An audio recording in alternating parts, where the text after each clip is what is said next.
to the Voiceover Roundtable. I'm Mike Tobin. And I'm Emma O'Neill.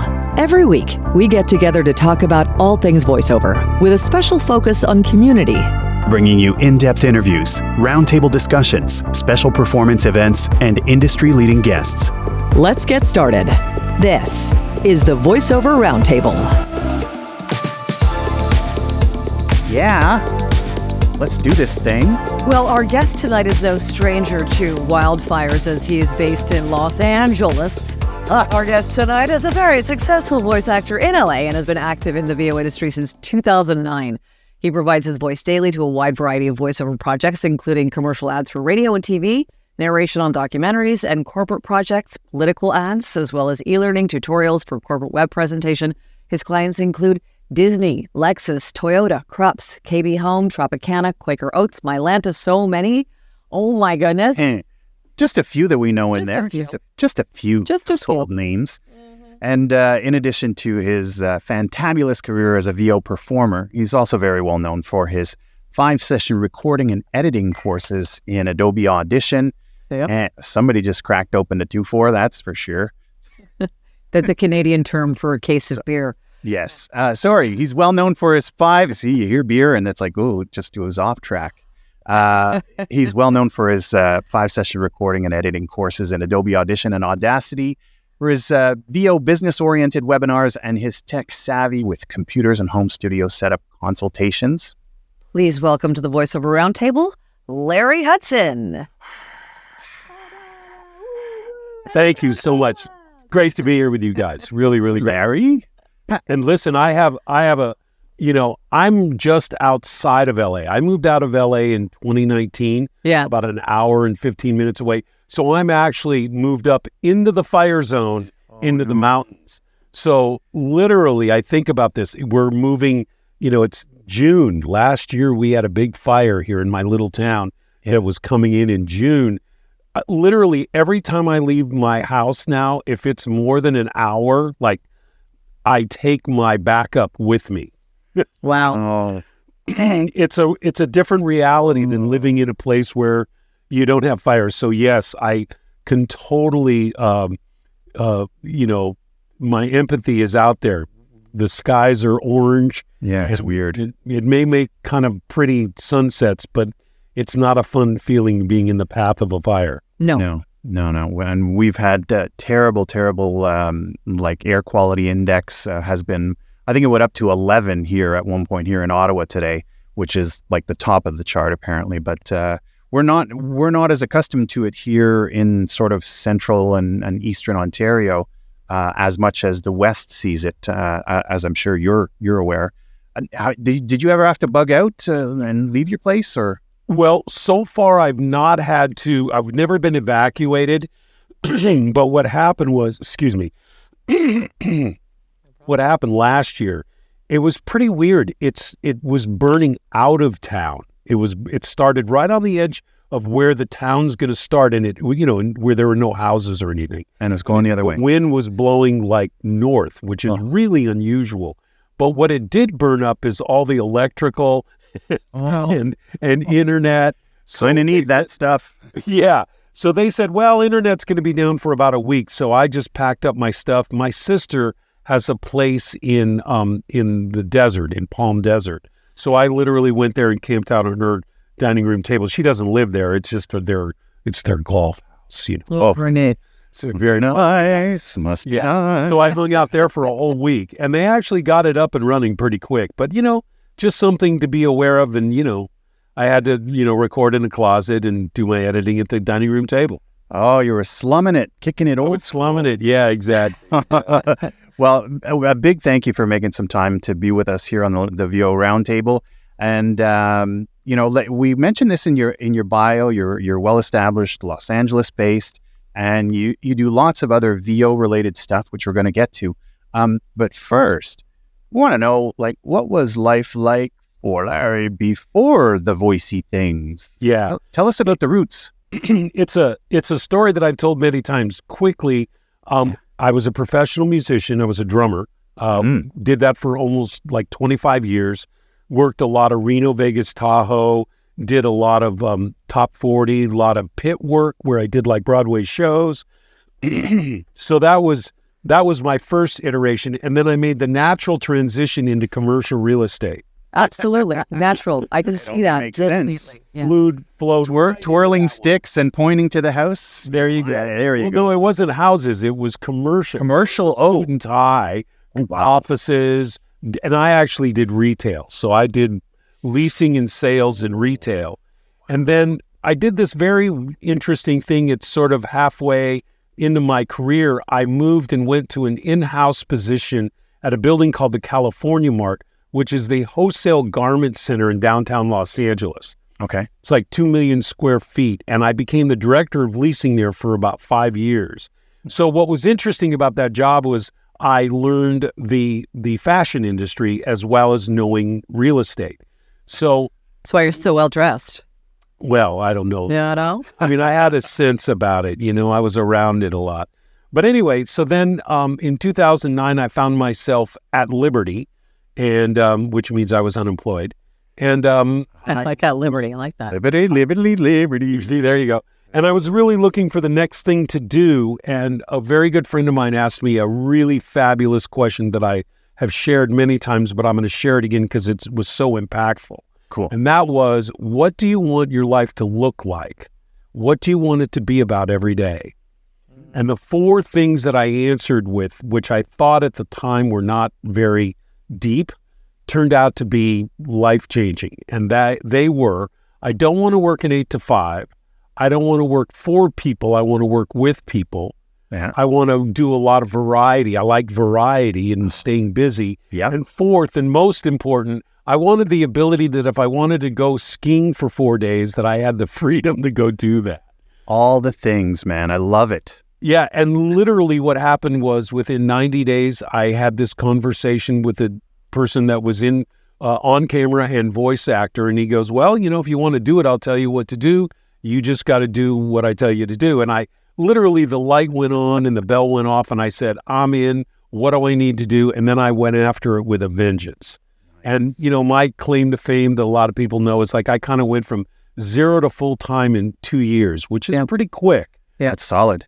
Yeah, and it really came a lot.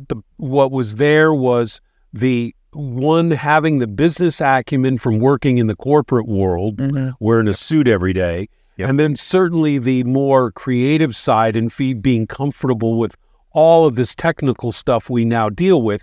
As a drummer, I was dealing with mic cords and microphone boom arms and understanding how, and I had an electronic drum set and a drum machine, so I understood the electronics. I wasn't afraid of it.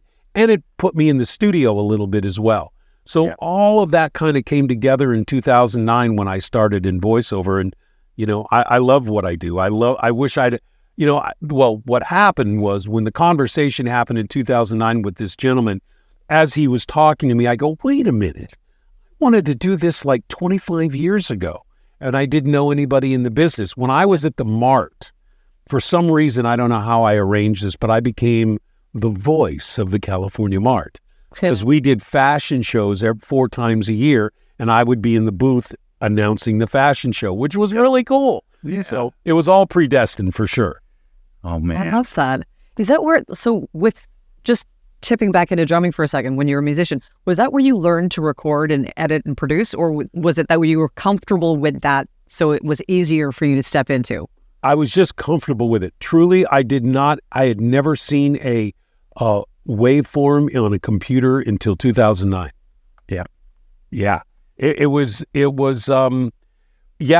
always wondered, why do these musicians have computers on the bandstand? Right. Like I didn't quite get how it was all working together, Yeah, but 2009 is still early enough to be in like the building years of those things, of digital audio and stuff like that. So absolutely. And you know what? I'm always amazed, even, like when COVID hit, everybody was scrambling to get their home studio together.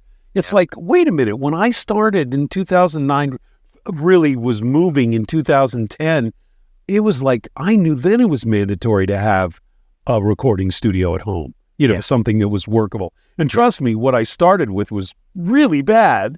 Yeah. And, your ear gets sharper and you figure out how to make it sound better. Yeah. Yeah. No, often it's the best you can afford and that you know about at that time. And there will be upgrade seasons. Oh, of course. I am all about doing it on the cheap and having necessity be the mother of invention. Oh, I love it. Yeah, I love that whole package, Larry, because it really resonates with me. I came from a marketing and business background. I got into VO in about 2014, so a few years after you.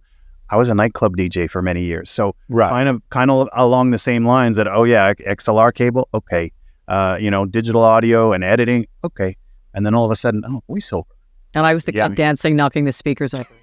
Like, somebody get that girl off the stage. Me and my sister constantly getting in trouble. Good thing we were cute. Running in front of the speakers with the mic. We were cute. Yeah. I can stop. Oh man. Let's talk tech a little bit. We'll dive in, and I know you offer several like courses and webinars, and I've taken all of them awesome, and so many with the focus on recording and editing and stuff like that. So, what is one thing you want all voice talent, new and not so new, to know about delivering great audio? Don't learn how to edit on the internet. It's a black hole of information. Find somebody that can teach you, if it's a class, if it's a person, it doesn't matter. Because, listen, I deal with so many people that, have gone that route literally on YouTube, getting their education. And listen, there's some great information on YouTube. But what happens is it's never, we as voice actors, we live in this very, very specific world. And it's sort of like I tell people, don't take advice on what equipment to buy from the guy at the local banjo warehouse. Yeah. And I use that term because that's what George and Dan use. And I'll tell you the name of it. It's really Guitar Center. Because the bottom line is they might know a lot about audio, they might know a lot about recording, all of that stuff, but they don't know about voiceover. And we're this weird little group that we take what they use in music and we take what we need to make it work for us in voiceover. And listen, I am all about doing it on the simple. For me, it's, when I teach my classes, I tell everybody right up front, I am not an audio engineer. So there are going to be questions you're going to ask me that I'm not going to know the answer to. And I proudly say, I don't know the answer. Now, there might be some things I can get an answer to, but a lot of times my answer to them is, what do you care? Yeah. They ask about things that go, that really doesn't matter to us. And so bottom line is, for me, it's all about getting from point A to point B as quickly, as seamlessly, and as easy as possible, because my goal every day is to try to get 5-10 auditions out in addition to all the work and everything else that I do on a daily basis. Mm-hmm. So, it's I'm just showing you this is exactly what you need to know. And a lot of it is just basic ear training as well as common sense. And, people think what I've found is probably one of the biggest black holes in the whole tech side of voiceover is people think the problem is the program. And truly what I find the problem is that people don't know how their computers work. They don't know how to make a file and save a file in a particular folder and create a folder and, navigate their computer. So the better people are at navigating their computer, the easier learning what it is that you need to learn around editing, recording and editing. It's not a big deal. It's not brain surgery for sure. If, if I learned it, you can learn it, because I knew nothing. The guy goes, see that little scissors? That's how you cut something. Oh, okay, great. I started in Audacity, and so that's, and the two courses that I teach in Adobe Audition and Audacity.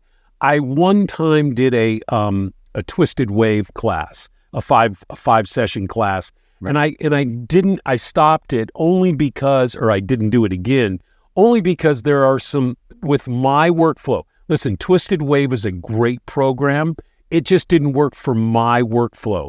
I like having lots of keystrokes to be able to do a lot of different things, and Twisted Wave didn't have the ability to do that, but that doesn't take away from that it's a great program. It just didn't work with my workflow. And a lot of people always ask me, well, which program should I start? Which is best? And the truth is, there is no best. The one that you love and the one that you'll work with and the one that you'll commit to and that you'll feel good and just do. Yeah. That's the best one. And what I always say is, look, Audacity is free. Why don't you start there? Mm-hmm. And this is my rule about when you know it's time to move on, because it was how it worked for me. Once you start hearing things that you cannot remove in Audacity, then it might be time to move on to, like, let's say Adobe Audition. And again, I'll say this right up front. I'm not a huge Isotope RX10 fan. I have it. I own it. I don't use it. I rarely ever use the de-esser. I did used to use the voice denoise and voice declick, one of those, and I noticed that it started sort of distorting my voice.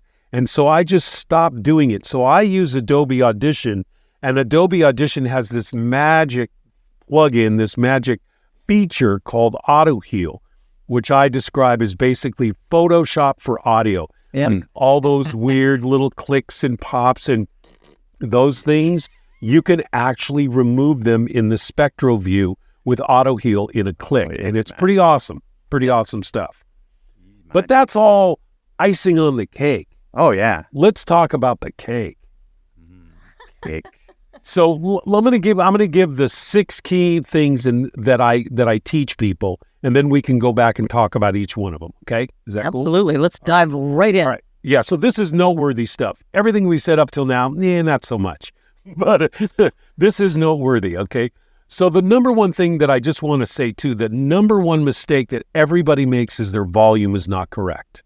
People, I don't know why it is that they don't know that there is in fact a range that you should actually be recording in. And that range is between -6 dB and -12 dB, averaging around -9 dB. So in other words, you might go over 6 a little bit. You might even get up to 3. That's fine. Don't worry about it. You might even dip down below 12 every now and then. Okay, so big deal. Couple of words are soft. But you want to be averaging around -9. If not, you're not getting the value of all that money you spent on that microphone. So that's really an important factor, just right out of the gate. So the 6 key elements are this. Number 1 is noise floor. Assessing the volume of the ambient noise in your recording area. You got to know what it is and how to deal with it. And I'll give you a hint tonight, about how to deal with it. But it is the foundation that everything else stands on. Okay, because when you go into a professional recording studio, their noise floor is so low, it's completely inaudible to the human ear. And that's all we're trying to accomplish when we're at home in our house that's noisy as hell. So like that. Number 2 is breaths. Now, I have people that argue with me that, the agent told me that if I leave the breath in, it'll sound a lot more authentic, a little more real, more human. And I say BS, because here's the biggest question that I ask that nobody has an answer to. And I'm going to pose the question to you guys.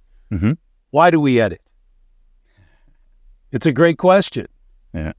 And I'll get straight to the answer because I know our time is limited. The reason we edit is for one reason and one reason only. We as human beings, when we're speaking, we have imperfections. And those imperfections show up on our recording with clicks and pops and breathing and all that weird stuff that we do. And those things are distractions from the message. And the client only cares about one damn thing, and that is their message. They want that message to come through clear, loud and clear. And if you have lots of distractions, that takes away from their message. So to me, my rule of thumb about breaths is if it's part of the performance, then it would make sense that it would stay, like in audiobooks or certainly in animation and, cartoons and that kind of stuff. But bottom line is, if it is a distraction, it should not be there. I can't tell you how many audiobooks I've purchased and thrown away and said, I can't listen to this because it's like listening to Darth Vader. Yeah. It's just, it's annoying. It's in the way. It's a distraction. So we got noise floor, breaths. Number 3 is plosives, which are B's, D's, or T's. One point I had like 3. What's that? I said at one point I had like 3 screens. Yeah. And you'll find there's a really simple way to lower the plosives so you take the pop out of it. Now, the other big misnomer around plosives is people think because they have a spit guard in front of their mic that's going to do something for the plosive. It will disperse the air, but listen, I am a foot away from my microphone right now, and my microphone is pointed at my mouth. I'm not even talking in the direction of my microphone, and listen to it. Peter Piper picked a pack of pickled peppers. I still have plosives. Yeah. Because it's just the way my P's come off my lips, and I'm, kind of lazy, and I don't want to change the way I speak. So it's real easy to just deal with those when you know how. Number 4 is extraneous pops and clicks. General mouth noise. We all have it, whether we're hydrated, dehydrated. It doesn't matter. We're going to have mouth noise. Some people worse than others. Again, there's ways to remove it. Number 5 is smoothing the entrances and exits to words. This is something that most people don't know. Like you'd like this. And how I learned this was, there's a rule in our business that when you go into a studio and you do a gig and they go, that's a wrap, you grab your stuff and leave as quickly as possible. Shut up and go. Yeah. And the reason you go is because if they need you again, they're going to have to pay you to come back. Yep. Well, I had a couple of clients that I was literally in their studio 3 and 4 days a week for months at a time. It was when I was with Kubota I was the voice of Kubota Tractor. And so we were knocking out stuff like, they'd call me in, okay, we got 2 spots, and they'd have 5. It was the best gig ever. But bottom, there's nothing worse than walking in. Nothing better than going, yeah, we only have 2 things today. Okay, I'll come in. Oh, we got 5 now. Oh, okay, great. Anyway, and so I would, I became friends with the engineer. And so I would sit on the couch and go, if you need a pickup, I'll do a pickup.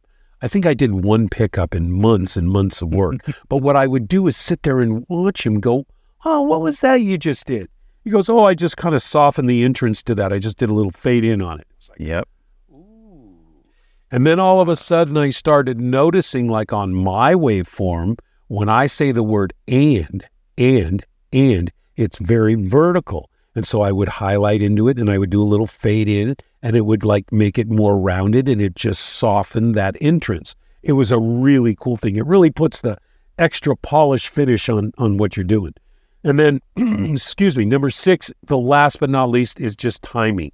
And that's kind of the one thing you can't teach people. It's kind of setting the pace so it moves at the right pace, not too fast, not too slow. And that's something that you just get from experience. I love when I have the first audition I ever did. It was for 3 Guys in a Stove. You might know that script because I think Mark Cashman still uses that script. But anyway, I remember that was my first audition, and it was so rushed. It was awful. But, you learn as you go. So those are the 6 ones: noise floor, breaths, plosive, extraneous pops and clicks, smoothing the entrance and exits to words, and timing. You master those 6 things and know how to deal with them, your life, you will move with alacrity big time, and it'll be clean and awesome. And now we're going to talk about, I guess, how to do some of those things. But wait, but booth farts don't make the list? What's up with that? Yeah, we can work on it. I love it. These are, I'm feeling like we could geek out totally, Larry. Like we could really, really geek out on a lot of this stuff. But I'm glad you're covering like the real basics. And people, replays are on. So yes, you're taking notes, but if you need to come back to this, come on back to this. Very, very cool stuff. I think the of all the ones that you listed, I think the breaths is the one that I see so many people have trouble with and like misinterpret what they're being told. Yeah. So like when they're being told, especially for commercial, when an agent says, don't like take out the breaths. They don't mean delete the breaths, because what needs to stay in there is the space that the breath occupies. Absolutely. Good point. You can bring the level down to almost inaudible. Don't bring it down to nothing. Don't silence it, because then it sounds like a vacuum. But that's the one that I find most people like, oh, just delete the breaths. Oh, that's not going to sound good. It screws up your timing. Yeah, it's really whack. But here's the thing that I will tell you, and this is again from watching professionals do what they do.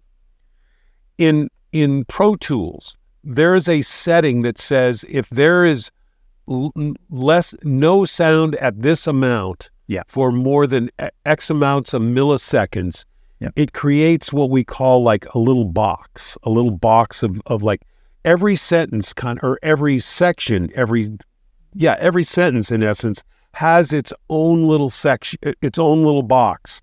And the way they time those things is by putting the boxes closer together across. They don't have a center line like, it looks the same and there is a center line, but it's not all connected. All the little boxes are separate, and then they slide them farther and closer together for the timing. Right. Now, what's left in those spaces when they're, where they're, for the timing is complete dead air. Dead air. Beyond silence, dead air. Yeah. And the reason they can do that is because they've dealt with, they don't have a noise, their noise floor is like -80. It's like, now this is a really important point to note. Everybody, your noise floor, anything below -59, -60 is inaudible to the human ear. So my goal, the way I teach it is I try to get my noise floor down to -65 dB. Yep. That way it gives me what I call headroom when I normalize later. So everything comes up a little bit. It's still in that realm of under 60 dB. Okay. Now, if you've dealt with your noise floor, you have the ability to, the way that you get rid of the breath and clean that space that Mike's talking about is with silence. But you can't do that with silence if you haven't dealt with your noise floor, because then you get what Mike was talking about. He called it a vacuum. We call it drop-off, where you can actually hear that it went to silence, and we don't want to do that. So the bottom line is, and this is why you need to be, take a few lessons with a competent coach in how to record and edit, because most programs do have a noise reduction, setting on them. And if you understand your particular program and how you're doing it and how to do it, listen, a lot of people use noise gates. They do all this weird stuff. Trust me, all that stuff, you can hear it. That's called processing. And most of the requests we get from our clients are, we don't want it processed. Doing a noise gate is processing, and it's going to alter your voice, and you don't want to do that. But if you do the right type of noise reduction, it as I said, it really, that noise floor thing sets you up to be able to, do what the foundation on which the rest of your editing is standing on.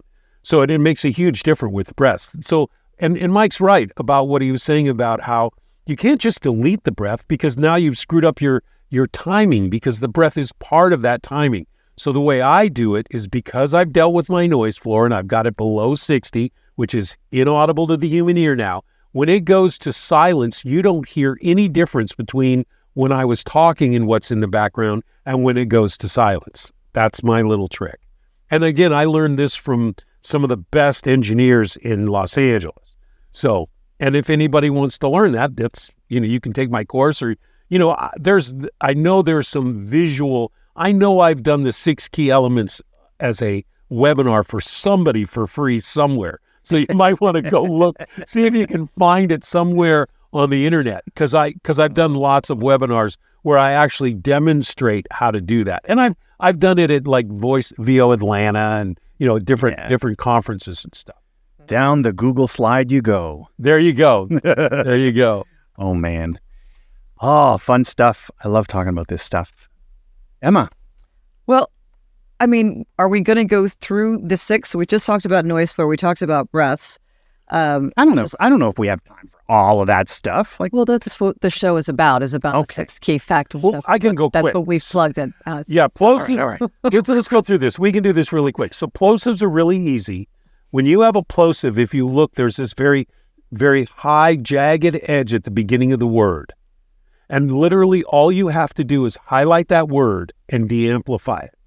As part of my setup on both Adobe Audition and Audacity, I have 3 keystrokes that are different de-amplification numbers. One is -2, one is -4, and one is -8. So I can do a combination, like I can lower 20 dB really quickly. Mm-hmm. And that's how I lower it's just the very beginning. It's the very beginning of the word. You'll see it's a real jagged edge. You want to just highlight that jagged edge. And it won't take, listen, you got to be aggressive with it. You'll hear it. You play it afterwards. Go and get a little perspective. Yep. And that's the way that you lower a plosive. Just de-amplify the very beginning of the word. That's all you got to do. We have a question from the audience that has to do with this. How do you eliminate the weird "p" sound when you say words like globe without destroying the integrity of the recording? So what about at the end of a word? So I do the same kind of thing at the end. You can just lower it a little bit because I do a weird thing on world. Did you hear it? Yeah. World. I have this at the end, and literally I don't want to remove it. I just want to soften it, so I just de-amplify it. And by the way, I'm going to offer to everybody, if this is cool with you guys, if you guys want my prep work for Audacity or Adobe Audition, it's part of what I kind of give away for free in the world. So if you tell me, and I'll give you my email address, and you can send me an email. These are 2 very important things you need to tell me. Which program, either Adobe Audition or Audacity, and are you on PC or Mac? And I will send you the prep work that will give you all the keystrokes I use and all the macros on Audacity and how it's all set up. And there's a great video. You'll be 100% set up, and it'll make life a lot easier. Thank you so much. That's awesome. Yeah. Thank you. Very generous. And can I give them the email? Can I give it? Yeah, absolutely. By all means. You can throw it in the chat too. Yeah. By the way, Emma, did you get my email that I sent you? I did, and I sent it to Mike. Okay, great. No problem. So my email, the best email address probably to use, it's easiest, is Larry Hudson at voheaven.com. Larry Hudson at voheaven.com. Tell me which program you want or which program you're using, and you're on Mac or PC. If you don't give me that information, I can't send you anything. Okay, cool. Okay, extraneous pops and clicks. This is a little bit more difficult. This is why people are using RX10 and Isotope and Waves and all those different, denoise things and all that. I personally use Adobe Audition, so the way I get rid of these pops and clicks is with Auto Heal. Now, I show people in Audacity when there's a really gross pop, you can actually zoom in and see the anomaly on the track when you're in 1,000th of a second, you can actually see it. And you can just literally, because you're in such a minute amount of time, you can highlight it and just delete it. But that's a hard one to deal with on most programs, with the exception of Adobe Audition. Hence the reason why I pay $21 kicking and screaming every month. Take my money. I know, but it's so worth it. As I tell people, if it wasn't for that, I wouldn't be able to record until about 11 o'clock every day. Yeah, I think there's 2, for me at least, in Audition, there's 2 features that sell it, that really set it apart from the other stuff out there. One of them is the auto heal that you're talking about, and the other one is favorites.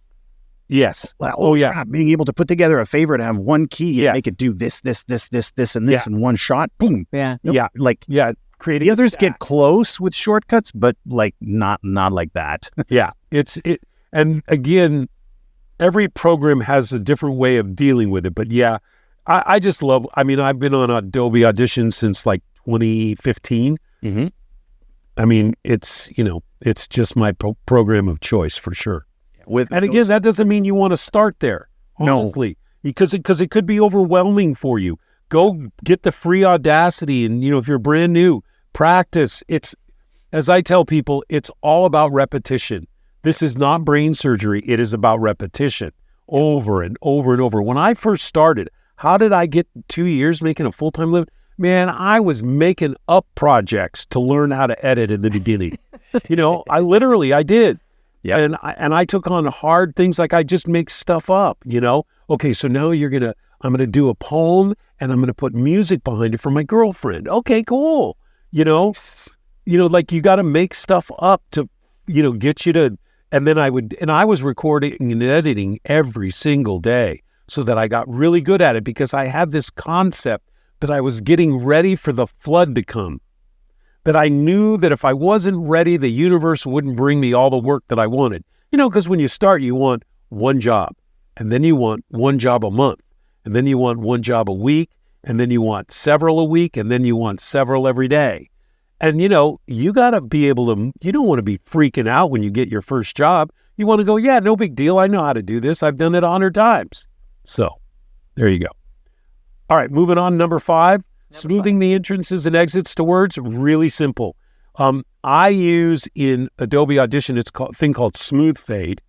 In Audacity, it's called the Crossfade. But bottom line is, you can just use the regular fade in and fade out. And by the way, your question, Emma, back when you got a funny word at the end, you could do a fade out on that word as long as you're not too aggressive, and it'll work as well to lower that weird consonant that we have at the end. But anyway, programmed under the letter O. There you go. So smoothing the entrances with a regular fade in. Now remember, the closer your highlight is to the word, the beginning of the word, the more aggressive it's going to be at the very beginning of the word. So if you don't want it to, be really soft at the beginning, you might need to, move your highlight out just a little bit. And that's the best way I can explain it here visually, with no visual. I see you using your hands. Sorry. I actually am. Totally hear that. And then the last one is timing. And timing is like one of those things where, it's really funny. I just finished a bunch of sessions with Tina Marasco. Isn't she? Which she was just awesome. We love the Tina. Yeah, Tina is just a lovely human being. And I remember sitting there at VOA, at Voiceover Atlanta, watching her. She stood at that table for hours. Just talking to people I even brought someone over to introduce her. This girl says to me, it was somebody that I had just met. She goes, yeah, I really want to meet Tina, because I even have a Sound and Fury audition up in my room I got to go do. And I go, well, come on, let's go introduce you. And so I go and I introduce her, and she goes, yeah, I've got one up in my room. She goes, well, let's work on it right now. She's the best. She was amazing. But the one thing that she really kind of called me out on was, I always kind of came from, listen, these people don't have a lot of time. Let's move it along. Let's get through this. We don't want to make them wait too long. And she goes, no, Larry, I want to really revel in everything that you say. So I want you to take more time. So I've been doing that a little bit more, and it's been paying off really well. Just letting the pacing be a little bit more relaxed. So it's not so tight and together, rushing from one thing to another. It's something, Larry, that we've talked about this on the show before. And honestly, there's a battle royale that happens between talent, agents, and casting directors, because often the casting directors, like Tina, for example, want it, like you said, I want you to feel it. I want to feel it, so you got to feel it, take the time it needs. And the agent's like, take out all those gaps. It's too loose. It's too, it takes too long. And they're just like, wait a minute, you're not on the same page. What do you want me to do? And so we've got to fight that fight sometimes. Now, fortunately, most of the time they know which, casting director they're dealing with. And so it works out. But still, that's a challenge for us as talent. That's a challenge. Absolutely. I remember there was one listen, I spend 15, a long time is 20 minutes on an audition. Yeah. It's like 3 takes, maybe. Yeah. And, clean it up, send it out. So I had it was my last session with Tina, and I had a really important audition. And so we spent, 45 minutes on it. Yeah. And guess what? Got the same result from that one that I only spent 15 minutes on the one before. which was nothing. Okay. So the idea but here... You don't know that. You don't know if the CD on the other end of it, you don't know how far you got. Right. I don't know how far I got, but the bottom line is, it's like, my thing is, I think there's that, you got to find that happy medium. And that's what my whole thing about editing is I want to move quickly. And for me, there is no difference between what I edit for an audition and how I edit for jobs. I mean, I might spend a few more minutes looking for every tick and talk in the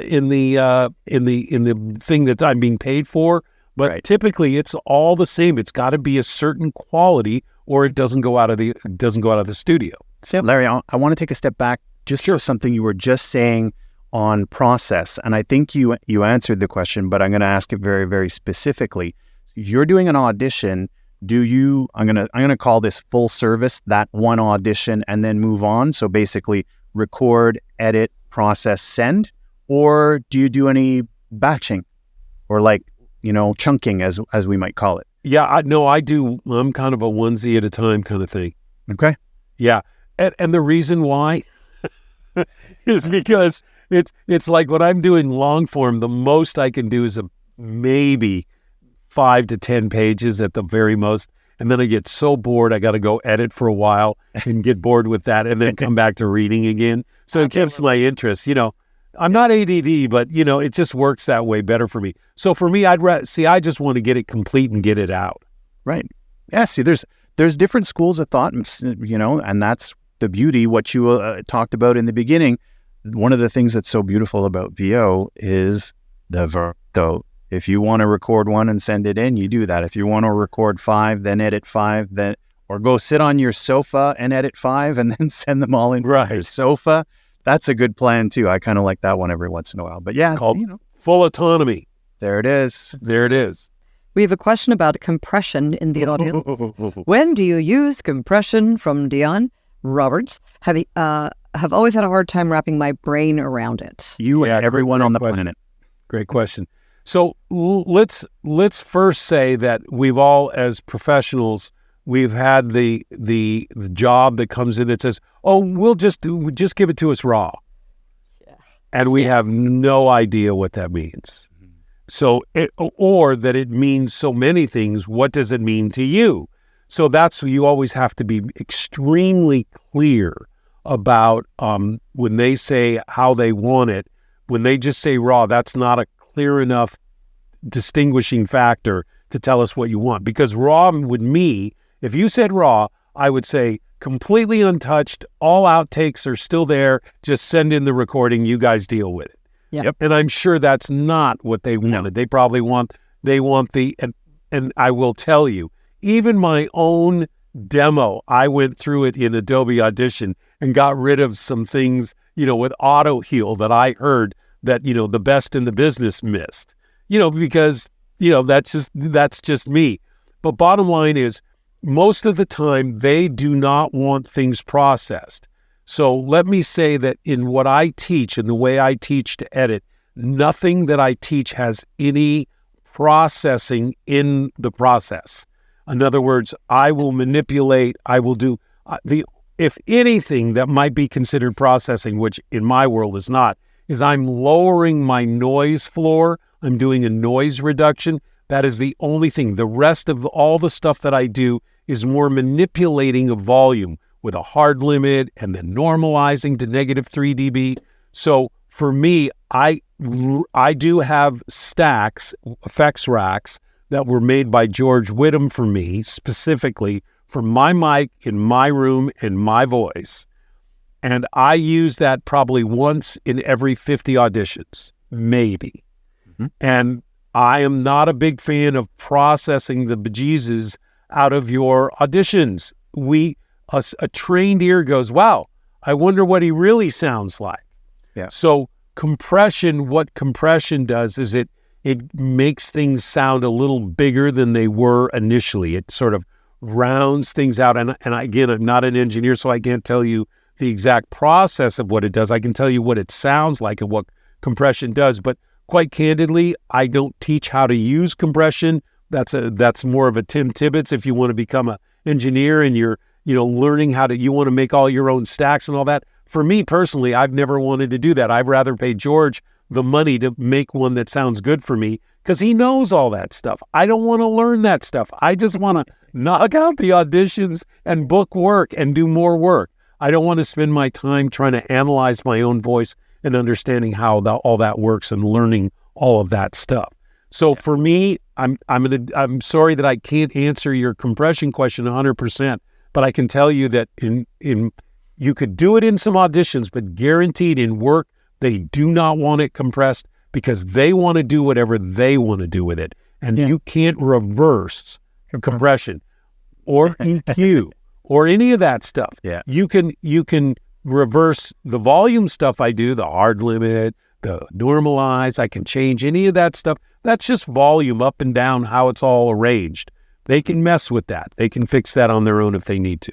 So, Someone's actually asking about hard limit. If I could just, I'm gonna go back to Dion's question in a second because I had something. Oh no, continue, and then I'll ask about hard limit. Yeah, for sure. So, I'm totally with you, Larry. Like less is more, and I think the good thing is, I think looking back over the last few years, I think we have rounded a corner when it comes to the kind of school of thought with auditions and what casting directors and agents want to hear in your submissions. Where a little while back, the word that was getting out there was like, if you want to compete, you've got to be punchy, you've got to be loud, you've got to be this, and the same thing went for demos. But auditions were like, you got to compress and you got to know how to do it, and you got to, and it's like, whoa, too much. Now it's almost gone to the other end where they want to hear it as clean and as natural as possible. And I think that's really cool. But to all of your points, you have to have your stuff in check. So you have to have your recording levels set properly. You have to have that noise floor taken care of.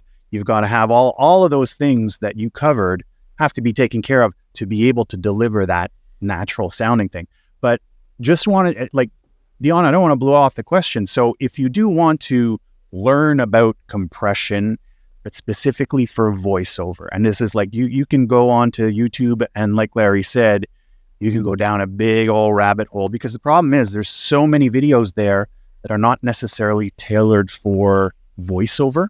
Yep. And so like if you look up compression for voice, you might get a lot of stuff for singing and for vocals, like music stuff. And it doesn't play the same way. So there is one video I remember seeing, and it pops up very, very frequently in the recommended stuff because it is frequently found. And that's from a guy who goes by Booth Junkie. This is Mike Delgadio. Yeah. He has a really, really good, solid explanation of how compression works and how it can be applied to voiceover. So if you do want to delve into, what it's for, even though you might not use it, if you want to wrap your head around it, that's a really good resource. He's on YouTube, Booth Junkie, and it's compression for VO. We love the Booth Junkie. The Booth Junkie. He's an awesome guy. He's awesome. He's awesome, yeah. Yeah. You know what it is, like to your point, Mike, about, and both Larry, falling down the rabbit hole. Like I'm married to a musician who is an audio engineer, and she cannot comprehend what I do with voiceover because she, like, if, when I work with Roy or I work with Mike and it's like someone's taken over my computer and they go into my audition and they see my universal audio and they see all the like she has 942,000 bajillion plugins. Like for what purpose? I have no idea. I'm like, I use the one. I use one, thank you. And because there's such completely different arts. Like she doesn't understand what I use any of the stuff for on my, she's like, but you just do that. I'm like, that is not how it works in voiceover. So make sure it's voiceover specific information that you're getting because they are two completely different beasts. But the question about hard limit is from Max. Is it okay to hard limit with no input boost before normalizing? Okay, this is so great.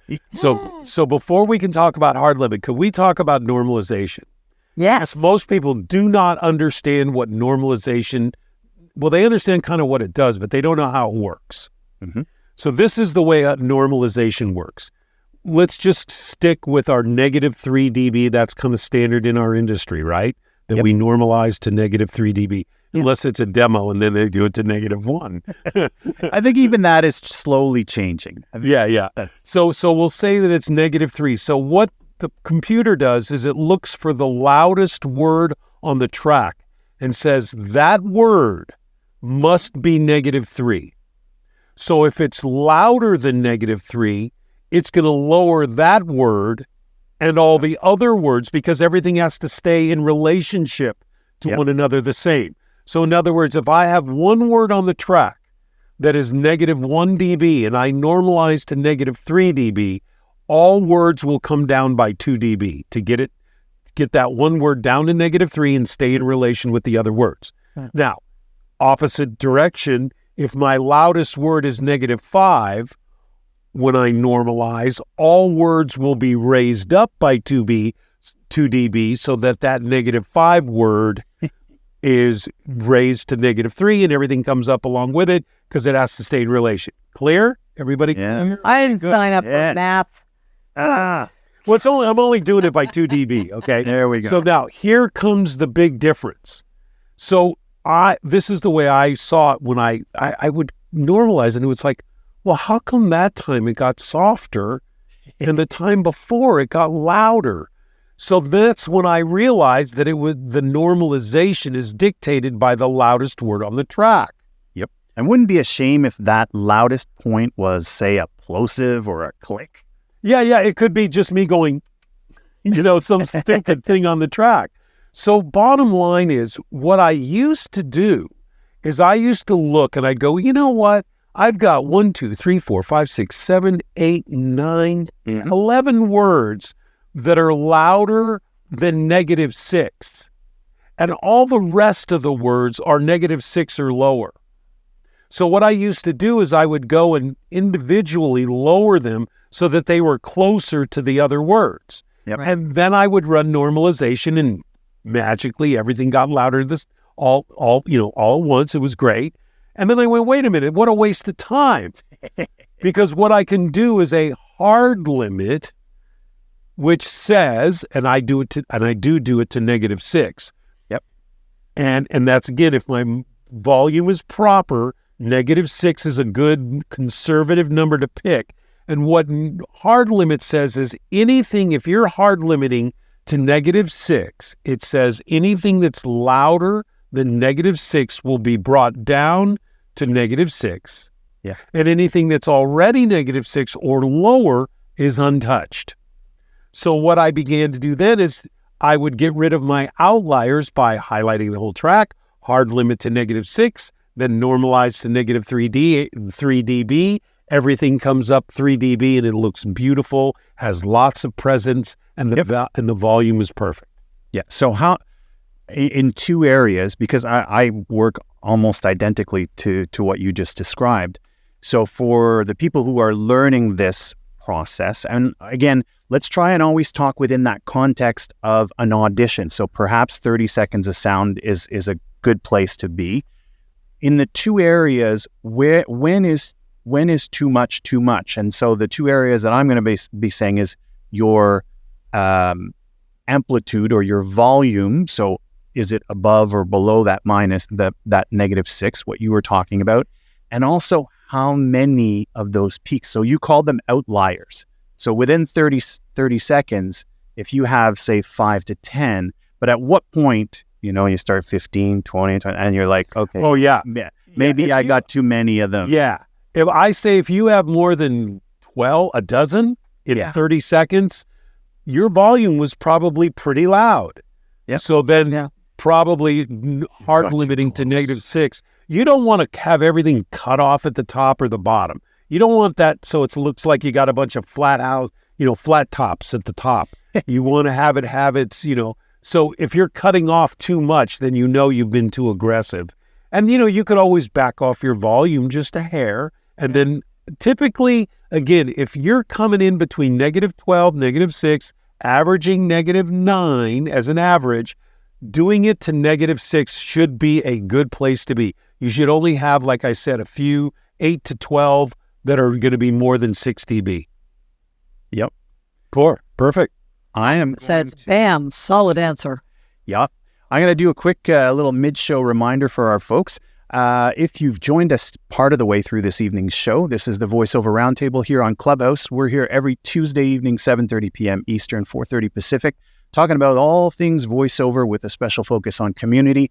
We bring you in-depth interviews, roundtable discussions, special performance, events, industry-leading guests like the guy we're talking to tonight, Larry Hudson. And we're geeking out talking about recording and editing and processing and doing good auditions and stuff like that. So we're having a lot of fun. I love it. So welcome back to the show, Larry. Thank you. Where are we going next with this? I think we should flip it on its head. Yes. Because you are not just the master of the editing and like voiceover friendly editing at that, like normal people editing versus sound engineer editing. You're really active on the performance side of things. I met you a while ago, like a few years back. Yeah, I think it's been probably like 5-6 years at least. 5-6 years, probably like 12, 15. But, I was 12. And it was in WOW workouts. Where did WOW workouts start? How did they start? And how long have they been going? Because as far as I'm concerned, they've been going forever. Because it was like the very beginning of my career. It was like me and Jason Linear White and like. Oh, that's right. Well, then that was probably like 2012, 13, like around there. Was it? Yeah. So it's been 10 years. I stand corrected. So in 2010, this is like my first full year of doing, working on voiceover. I had done a workout with a guy named Kevin Delaney, and it was really cool on this particular workout. There were only 4 of us on the call, and so he said, "Okay, on the second round, we're going to have you direct each other." And it was like, "What? I don't know how to direct anybody, And he said, because, when you put on your director's hat, you begin to see and hear things that you don't see and hear when you're a performer.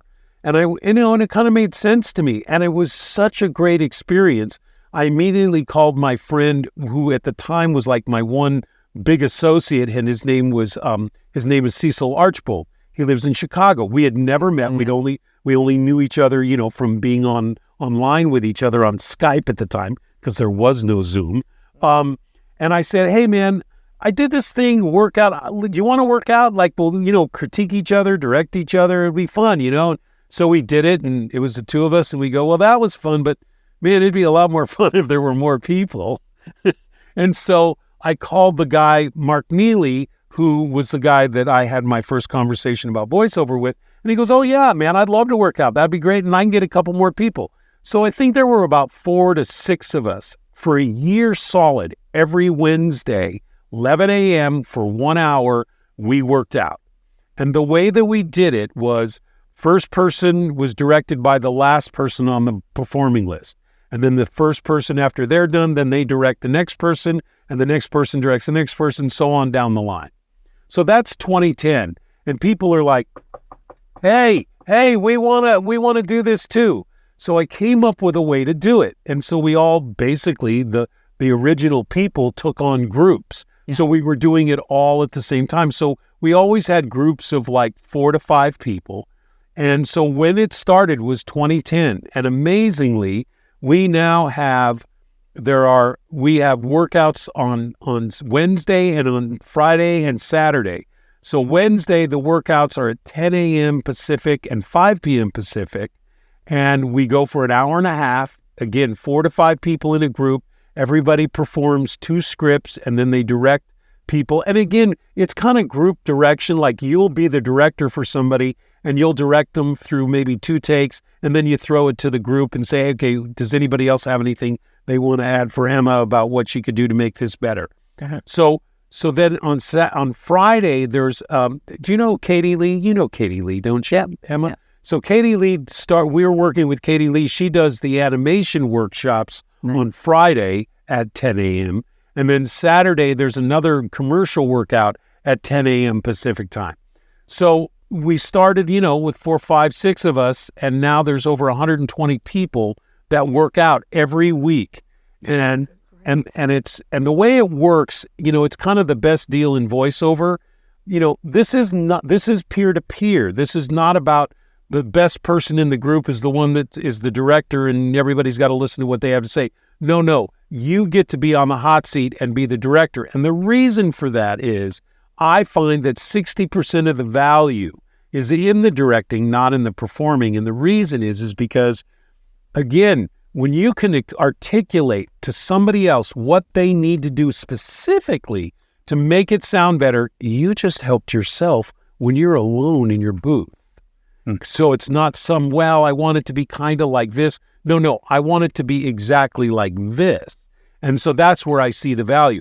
And as I said, the greatest deal in voiceover, it's $35 a month. So we just had, May had 5 Wednesdays in it, so you get 5 workouts. We don't quibble over the extra week. So in other words, for $35 a month, you can do 4 to 5 workouts depending on how many Wednesdays, Saturdays, or Fridays there are.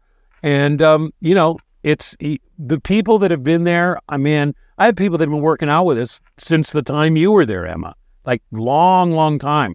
And a lot of them are what we call initiators now. They actually sort of take care of the call. We do it on Skype. We don't even do it on Zoom. We do it on Skype. And there's a whole system in how to do it. If you're interested, I think you have the link there. You can go to just voheavenworkouts.com and all the information will be there. You guys, by the way, you're all welcome to come and listen in anytime, audit a workout for free. Just, you got to go through the process. So we get connected and you tell me when, and I bring you into the call and you're a fly on the wall. Not a big deal.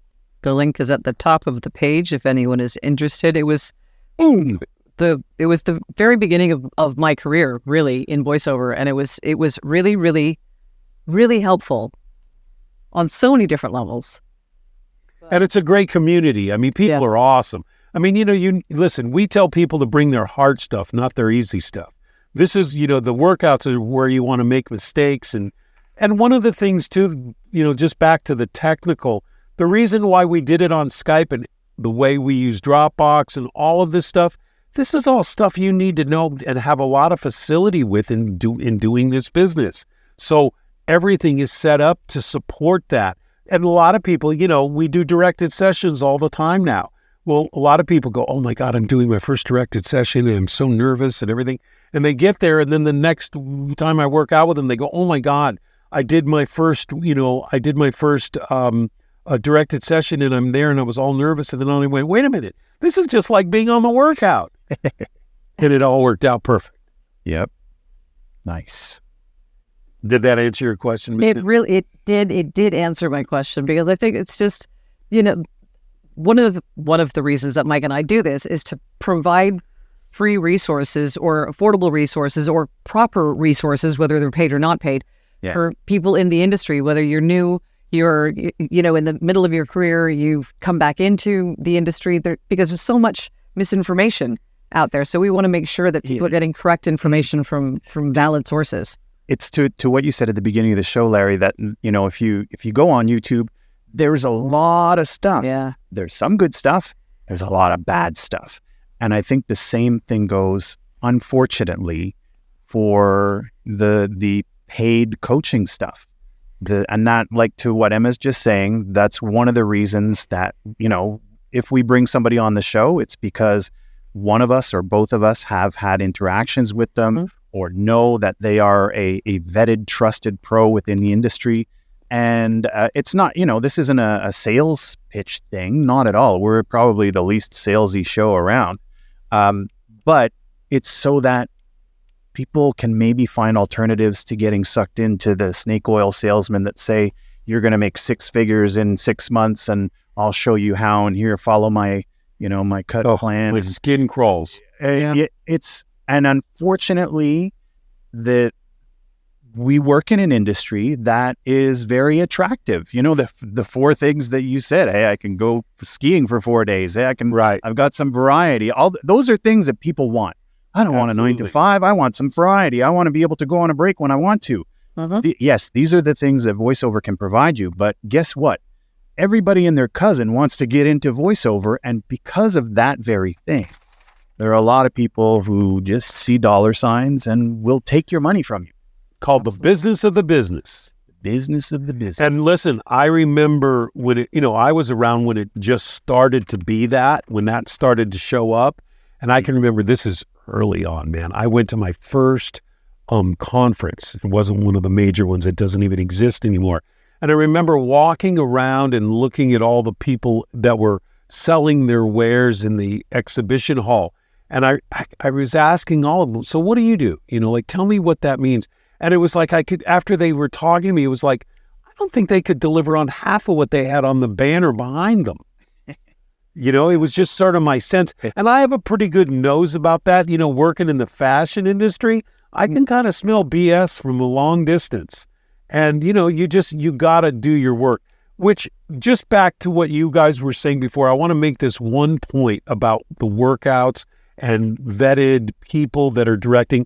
One of the things that I say about the workouts is it's not the place, it is not coaching. It is directing. There's a difference. And I know for a fact that many times on the workouts, I'll get bad direction. But guess what?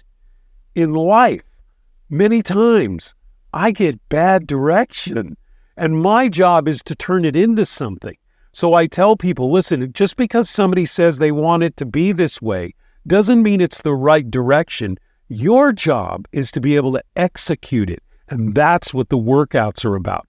One of my personal pet peeves, and listen, I've done lots of meet the agents, and there's a reason we do meet the agents, because we're trying to get signed by them. But let's be honest with each other. And again, this is not true in all cases, but many agents are not coaches. Agents are not great directors necessarily. Now, I've been with a few that knocked my socks off. They're not even casting directors, where a casting director works with people all the time to get them to do what they want them to do.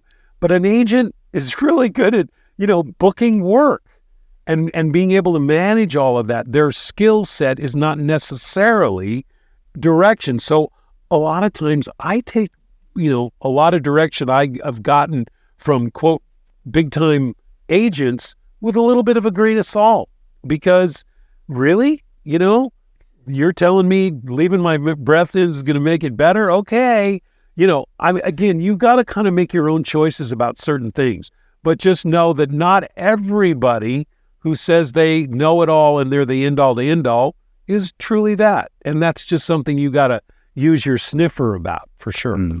Larry, can you give us a little bit more smile and a little bit more energy? Well, the spec said conversational, laid back, and Well, I just love, where you're watching the TV and a commercial comes on, and you go, wait a minute, I auditioned for that. And then you're listening, you just go, wait a minute, I auditioned for that, and they wound up using a 26-year-old female? I don't get it, or the one where you read the spec and it said, matter of fact, laid back, almost dejected, deadpan, and then you hear the ad on TV, and it's like, that's announcer. That's because the client then walked into that's announcer. Everybody in the artistic team was like, that was absolutely perfect. And then the client was put on the line. They're like, no, it's not. It's not. I need more exciting. We need more. The best direction I ever had. It was really a great thing. It was classic. Two people, male, female, both from the ad agency, or, I think they were the company. It was for something health oriented. And so we get on and we're talking, we go through the pleasantries, and the woman says, so yeah, we want this to be, really conversational, not overly hyped up at all, just really real person. And he goes, and the guy next to her goes, yeah, like a movie trailer. Oh, wow. And I went, wow. I go, well, listen, those two things are kind of different, and I'm happy to do both. And so I actually did do it that way. And they went, wow, that was really great. And then she gave me the best direction of my life. She said, can you try to do this and make me cry? Oh. And it was like, okay. And I did it. And it was so awesome, because I remember them going, wow. She goes, now I don't know which one I like best. It's like, hey, that's a great place to be with a client. Like, and that's when you take off the headphones and walk out of the booth. Boom. That's right. Yeah. Well, I was at home, so Oh, okay. But anyway, I just love that. Yeah, make it really conversational. Yeah, like a movie trailer. Oh boy. Hey, we've got somebody up on the stage to ask a question. Welcome to the stage for Voiceover Roundtable. David, got a question for Larry? Hey, Larry. Thanks for doing this. Really, yeah, my pleasure. Super cool information so far. My question's about normalization. We normalized to -3. Sometimes I'll be looking at my recording and there'll be one or two spots that are just a little higher than the rest, or maybe not even just a little, but kind of a lot higher, sticking up there almost like anomalies. Yeah. And what I'm doing now, because if you normalize that, it kind of gets weird because those peaks are not like the others and it kind of doesn't let the audio come up very high. So I take those and I usually just chop them down a little bit. Not a lot, but just bring them down a little bit so that then the normalization is a little more, it just makes the audio louder. I don't know if that's correct or not, or what do you do if you've got something where you've got a couple of little anomalies where you hit something a little too hard? It's not plosive. No, I understand. Got a little too aggressive with it. Yeah. First of all, I think you missed the whole conversation about normalization and hard limiting. Did you miss that? I may have missed that. Yeah, okay, good. Because that was the answer to your question, which is perfect. Here's my recommendation. Yeah, the outliers. They're called the outliers. Let me ask you a question, because this is great review for everybody. What is the target range you are trying to meet when you record? Not the outliers. I don't care about the outliers. But in general, when you're recording, where do you want your volume to come in at as a range? From what to what? Yeah, you said -12 to -6. I like to be at 6. That's a number I'm happy with. Okay, great. So then if you're if you're kind of there, then you would just do a hard limit to -6 and then normalize. Simple as that. That takes care of all your outliers. Provided there are not more than a dozen. We say a dozen. Yeah, a dozen. No, not that bad. But hard limit to -6, huh? Okay. Yeah. What program are you using? I do Twisted Wave right now. Okay. I don't know. Here, I can look. I don't know if Twisted Wave has a hard limit. So I'm happy to share a workaround that I use. Okay. And like Emma knows, I'm a bit of a plug-in junkie. Not that I use them all, but I'm a little bit. That's okay. You can have, but within Twisted Wave, here's the tool that I found that works good for specifically this need, because you want to make sure that you don't use, because you're going to have to use a third-party plugin, and ideally you want something that's free, because if you want to get a fancy plugin and spend money for it, that's fine. But the thing is, I've got the what do you call it? The RX isotope. Yes, I got RX because I don't mess with my audio, and I tell this to people in general. I used to try to monkey with my own audio. I don't know what the hell I'm doing. I'm with you, brother. It's a bad idea. That's right. Need to do. My recommendation: go hire someone like Jordan Reynolds for a few $100. He tuned up, gave me a stack for Twisted Wave. My room, my voice, my mic. He does it just perfect, not a lot, just enough. And now I don't have to worry about it. I run his stack and I know it's all good to go. I don't have to even worry about it, except for, things like normalization like this. Okay. Here's your hard limiter that I'm going to cue you into. It's called Loud Max.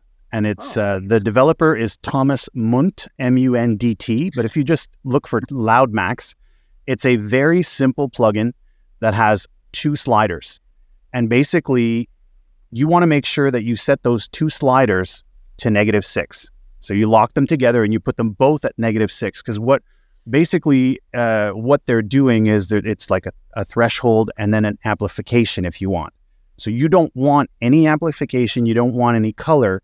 You just want it basically to be a samurai sword that goes through your audio at -6 and goes and cuts whatever is above -6.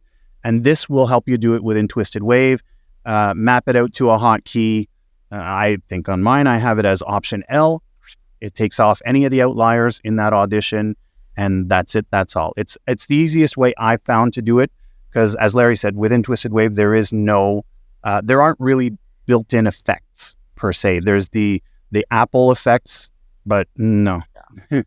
So try that out, Loud Max. Loud Max, that was so cool. Right? Because I just do it manually, and I was always kind of nervous about it. Like, am I doing the right thing? Is this okay? And it was fine to do it manually. The way Mike's having to do it with that thing, it's going to go a lot faster. A lot quicker, yeah. And Mike, there was somebody else that asked the question about hard limit way back when, and he was asking about boost.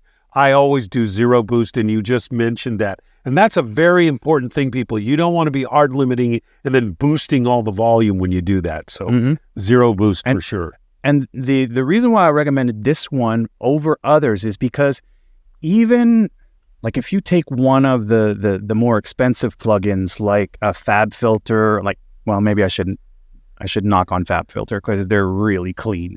But other limiters that you might find out there, whether it's a Waves or something like that, is that even though you set the threshold and you set 0 boost, sometimes they seem to add a little bit of color or a little bit of something. It's hard to put your finger on sometimes, but you're like, well, it didn't really, but there's something there that changed. And so I can say with confidence that this Loud Max really is just. Mike, give us the name of that other one that you just gave as well for Twisted Wave.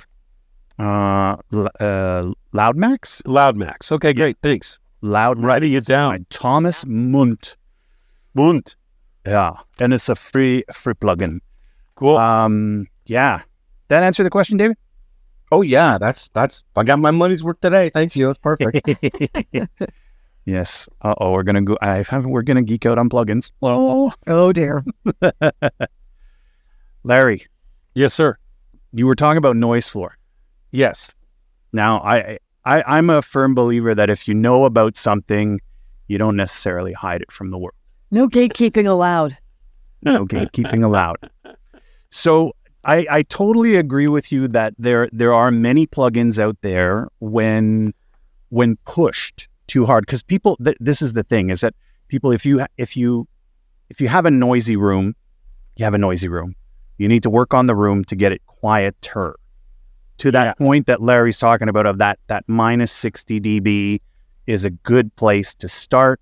And then if you want to do noise reduction beyond that, okay, it can do it. But if you're rocking a room that's like minus 45 and you're trying to run RXD noise, it's going to give you some freaky stuff. Right. And my threshold, what I tell people is I want them to get to negative 48.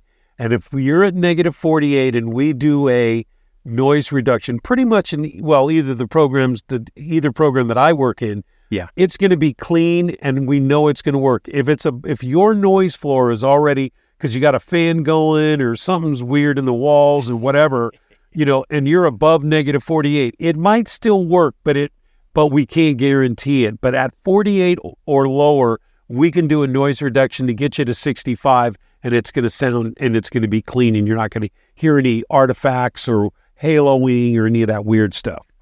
So the plugin that I want to drop about. Sure. The word that I would use to describe this is magic, sorcery, things like that. Yeah, I think I know which ones you're going to talk about. You know where I'm going. Yeah. So we're going to get kind of boutique-y, and people, this is okay, well, you're talking about Lamborghinis here, but not necessarily. A lot of people run universal audio interfaces. So that's like the Apollo, the Arrow, and things like that. Universal Audio, really, really well-known manufacturer. And the cool thing about them is that you can run plugins kind of real time. And there is a plugin from, it's called CVox from C-Suite. Have you seen this one, Larry? I've heard of it. Oh, brilliant. Is it C with a C or C with an just S? C-Vox, VOX from C-Suite. This is from Cedar Industries, or I can't remember what the name of the company. These guys do a lot of like the high-end movie noise reduction and post-production stuff. It's not really prosumer. It's the pro stuff. Got it. But this plugin, when it's regular price, it's a couple of $100 just for this one plugin. But you plop it in there and it just works. And the thing is that it works real time versus having to post-process. So if you're in a situation where your room's not bad, but you're starting to book a lot of directed sessions and you'd like it to be a little quieter, you can realistically pull your noise floor down by 5 to 10 dB without any artifacts real time. And if you don't know what artifacts are in the audio, noises you don't want. there you go. They're just weird haloing at the ends of words like echo. It's just weird. Like, ooh, I heard something weird that was distracting, Yep. Mm-hmm. Yeah, so it's wicked. It's voodoo. So, it's one of those ones you're like, you see the promo trailer that they sell from that they push from the plugin company when it was released. And like, okay, it's going, yeah. All right, let's give it a try. And oh, wait a minute. So Annie, that answers your question. That's how you handle wood chippers? Is with oh no. Wait, listen, I deal with chainsaws all the time. I heard somebody's best technique for wood chippers. It's you go outside to the crew with $100 bill and you say, please stop for an hour. Please go have lunch or something. Mm-hmm. and then that's it. Wood chippers. Wow. Yeah. But anyways, we've Susan is up on stage. Is she? Yes. But hello. Oh no, she's raised hand. She will soon to be up on stage. You click it so that I don't I did. mess anything up. Okay. And she's on her way. It says she's on her way. That's what it says. Coming up the stairs. See? Then arrives at the balcony. All right. Hey, Susan. She's going to unmute herself unless she has to pull a Steven Snyder and leave the stage and come straight back in. It's because Clubhouse keeps updating itself. And I hate, if it ain't broke, stop fixing it. Yeah. For the love of... there she is. We found her. Can you hear me? We can. And I am so sorry. Oh my God. I think I totally just wasted your time. no, we're good. I'm just listening away to you guys in my kitchen, and I think I raised my hand by accident. Oh. And I should have pressed the maybe later button, and I'm sorry I missed that too. So hi. Hi. Well, it's great to have you. I'm finding it so informative, actually, and I can't believe that I'm following it. That's the best part. Yeah. It's making me feel awesome. I think that's like kind of the way Emma worded it earlier. The way that Larry has shown us all of this, or described all of this, is our BO talent working in our little studio everyday way of editing, and not the audio engineer lingo and stuff like that, just like the functional. Absolutely. I think that's why, like you said, I'm with it. I'm getting it. I'm with it. And that's what we need. And that's absolutely. Absolutely. Awesome. And yeah. Reminder, the replays are on. So if you want to go back and catch those 6 things that you need to pay attention to. I'm going to have to. Yeah. I'm going to have to 3 times tomorrow anyway, but it'll be great. Very cool. Susan, thanks for being with us as always. We appreciate your support. We love it. Thank you, guys. Have a great night. Bye. Bye. Bye, Susan. But we do have Paul up on the stage. So Mr. Finga. Hey, Larry. How you doing, Paul? I'm doing fine. Thanks for inviting me up. Absolutely. Yeah, you guys were talking about Noise Explorer, and I just wanted to share this really cool product that I found, because I kept looking at my Noise Explorer and I'd see a lot of this low-end stuff that I couldn't hear. Where is that coming from? And I said, maybe it's coming right up through my desk, through my boom arm, and going right through the shock mount and going into the mic. And so if you guys know who Mike Frenchnick at the Hook Studios, he makes by hand a really cool product. It's a microphone decoupler. So it goes in between your mounting gizmo and your shock mount. And it's this really thick thing of squishy rubber. It's kind of like a really thick marshmallow of rubber. And it took, I couldn't figure out it because my measurements are different. It's sometimes your noise floor varies, but it took between 4 and 10 dB off my noise floor just from installing that one device. So between the boom arm and the shock mount? Yeah. So, the boom arm at the very end of it, it's got that screw on. Screw on that nut, and then shock mount screws onto that. And this just goes in between the two of them. Yeah. And and it just the hay comes in two thicknesses. I special ordered the thicker one. It's so funny. I can hear Mike already ordering it. He's already on Amazon. Actually, not Amazon. If it's the hook, that's going to be on B&H. I can tell you that. So B&H has the thinner of the two. I special ordered the thicker one from Vintage King. And you can also do it direct from from Mike.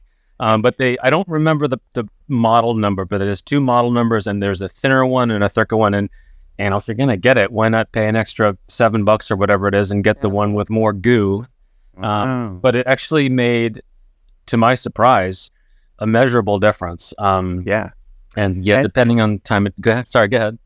I was just going to say, and I have one of Mike's, the hook for my 416, which is a beautiful product. I absolutely adore it. Which I've got it for my Neumann as well. The pop screen, the windscreen for the 416. I actually have the 3-foil one, which is, I think, like a limited edition kind of thing. You went to 2-foil after that. But it's a great product, and it's cool to hear about this. I wasn't aware of it. And if you can order it direct from Mike, that's great.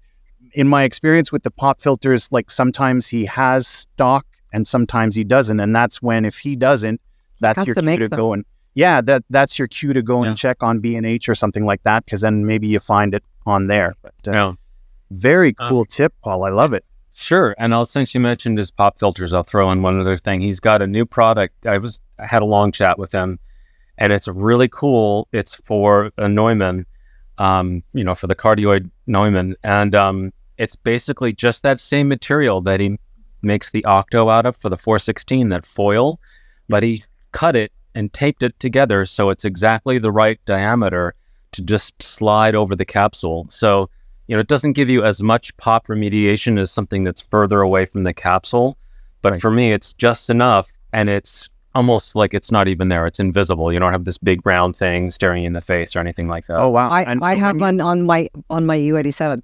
I have the same one. I was going to say, for a Neumann, are we talking about like a 102, a 103, or are we talking about a, It fits on all of them because it's on the Rolls Royce of microphones that Emma has. I have a 103, but it fits on great, and it works nice. Anyhow. So that's my little... You're so right, because it's with pop filters in general. I find for condenser mics, they're so big, they get in your way. But this is the size of the microphone, so you don't lose any of your field of vision. And you agree that it sort of gives you just enough of what you need? Oh, absolutely. Absolutely. Sweet. So, Mr. Larry Hudson, we want to peek in your microphone drawer. Oh, God, I've had them all. What's your weapon of choice these days? Weapon of choice. I'm a hardcore 416 guy. Yeah, I own two of those. I also have a Vanguard V4. I've had a 103. I've had, it's just kind of what works best for your voice. I was jonesing like crazy because I really wanted to buy a U87. Oh, no, okay. And of course, George Whittam says to me, I'm going to be really, there's some really good microphones that can do, like crazy things. And I don't know, Shauna Pennington Baird? Shauna? I don't. Oh, she's from Seattle, the Seattle Voice. She has a school up in Seattle, but she's a really hard work, and she does a ton of work. Her name is Shauna Pennington Baird. And sadly, about 4 or 5 years ago, she had a major incident when she was in Ireland. Literally, her heart exploded. Oh. And so anyway, she's all better. Everything's all good. But she has, like a pacemaker mechanism in there and everything.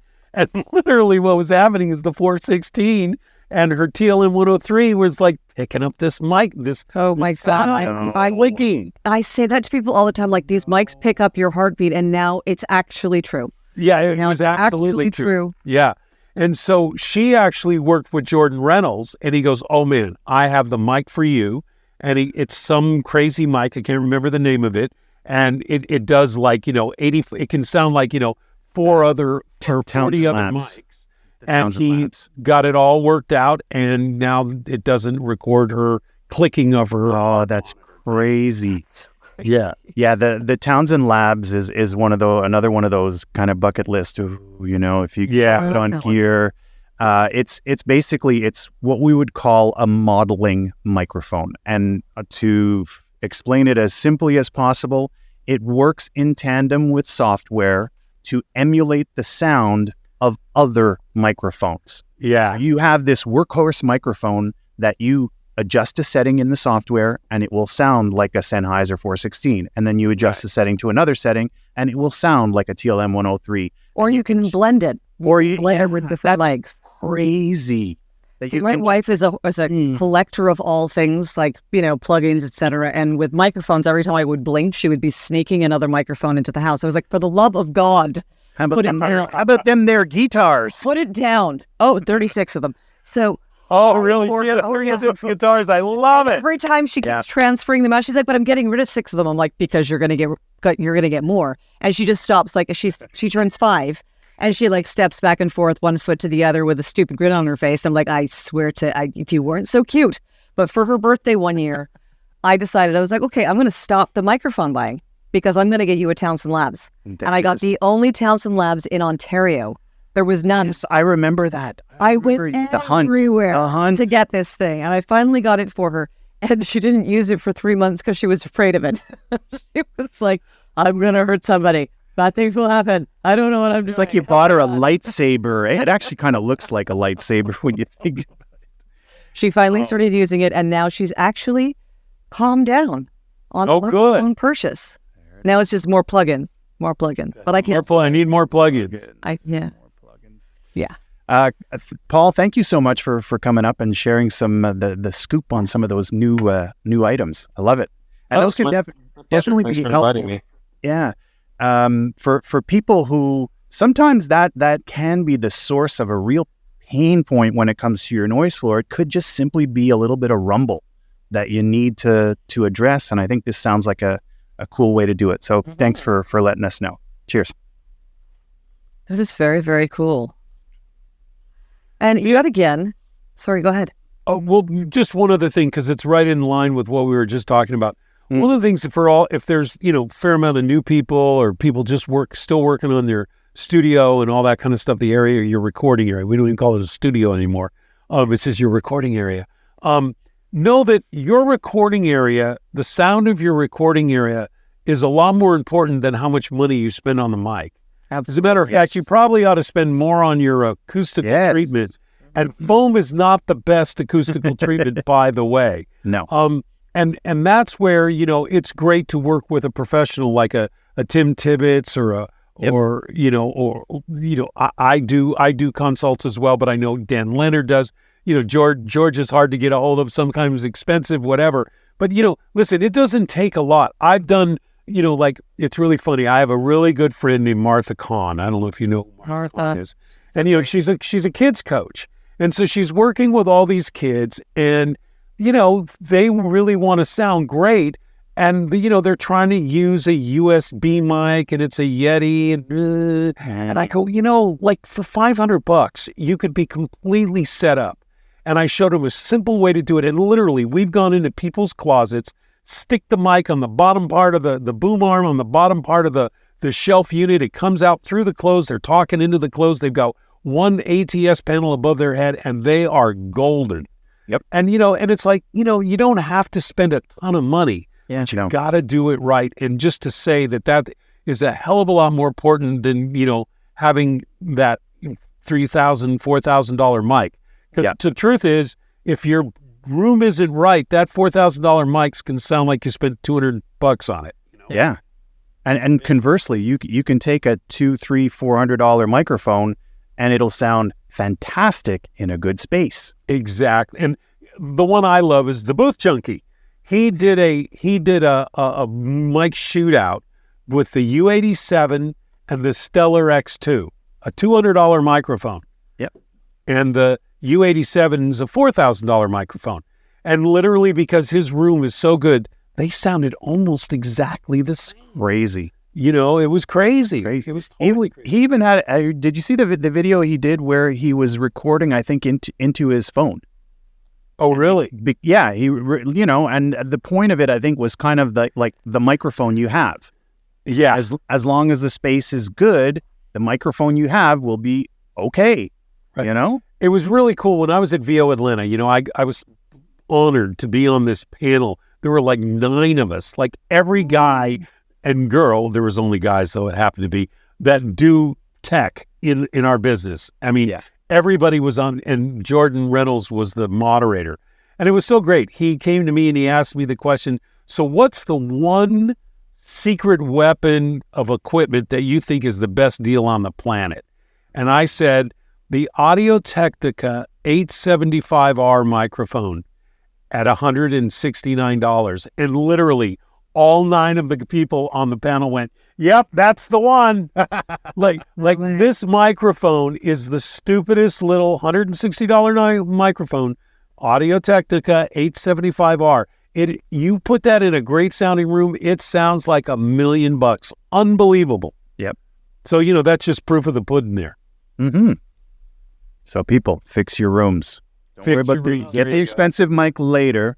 Fix your rooms. Yeah, the truth is we can't really tell the real difference between the $500 mic and the $1,000 mic. I mean, come on. There's not that, when you could hear the difference between $100 and $300. But as you move up that money scale, the difference becomes less. It becomes more nuanced. Yeah. There's a warmth or there's a sharpness or whatever it might be. Yeah. I think we talk about spending a little bit of money. Emma and I have talked about with many, many different guests on this show of how it is necessary to part with dollars to advance your career. And whether that's for coaching, whether that's for workout groups, whether that's for gear, whatever. But here's the thing, when we're talking about improving your space, so spending on some money on improving the sound of your space, and that's keeping noise out and perfecting how it sounds around you. So removing reflections and all that stuff like that. And then, yes, improving your gear, it has an effect on more than just your sound. And hear me out on this. It's going to affect your confidence in performing. 100%. If you are confident, so if you've consulted with Larry or with George or with Tim or with Jordan or with any of these pros to work on your space, to dial in your microphone, to dial in the position of your body in relation to that microphone, they're going to say, send me a picture of where you stand and where your microphone is and send me audio, and they're going to work with you. And then once that's all dialed in, you will be amazed at how it's going to change the way you perform. Because you won't have to worry about that stuff anymore. True. Once it's set, you're good. Focus on your performance.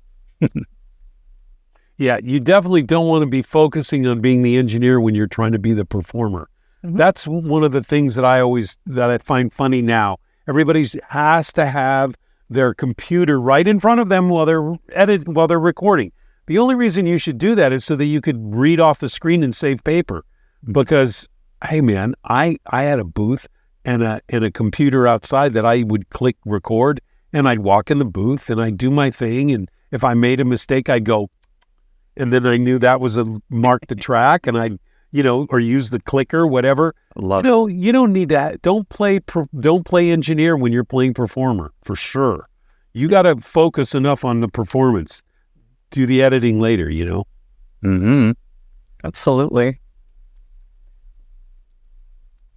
We can hear the clicking in the background. So we're definitely over time. But it's going to make for a healthy replay, let me tell you. Have fun, kids. It's show notes. It makes for a great replay.